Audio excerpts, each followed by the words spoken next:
আসসালামু আলাইকুম। আমরা জানবো জাতিপুঞ্জ বা লিগ অফ নেশনস থেকে গুরুত্বপূর্ণ কিছু সংক্ষিপ্ত প্রশ্ন উত্তর। চ্যানেলটি সাবস্ক্রাইব করে সাথেই থাকবেন। লিগ অফ নেশনস বা জাতিপুঞ্জ গঠিত হয় 1919 সালে।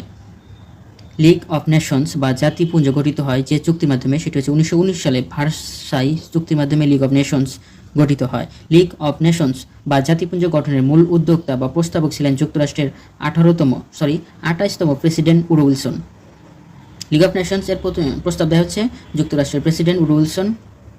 তিনি ছিলেন হচ্ছে 28তম প্রেসিডেন্ট যুক্তরাষ্ট্রের।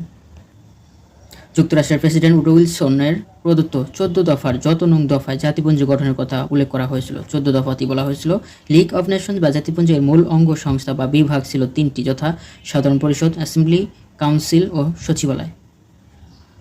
আর জাতিসংঘের সহযোগী সংস্থা 6টি বা মূল অঙ্গ সংস্থা হচ্ছে 6টি জাতিসংঘের, আর লিগ অফ নেশনসের হচ্ছে 3টি।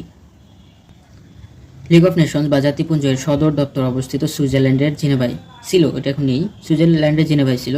আর জাতিসংঘের সদর দপ্তর নিউ ইয়র্কে। তবে লিগ অফ নেশনস বা জাতিপুঞ্জ এর সদর দপ্তর প্রথমে ছিল যুক্তরাজ্যের লন্ডনে, পরবর্তীতে সুইজারল্যান্ডের জেনেভায় স্থানান্তরিত করা হয়।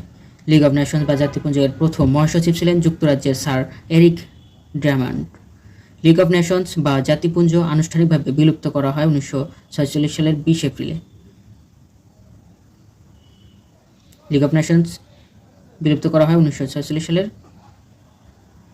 20 এপ্রিল। ধন্যবাদ সবাইকে এতক্ষণ সাথে থাকার জন্য। ভিডিও ভালো লাগলে একটি লাইক দিবেন, চ্যানেলটি সাবস্ক্রাইব করে সাথে থাকবেন।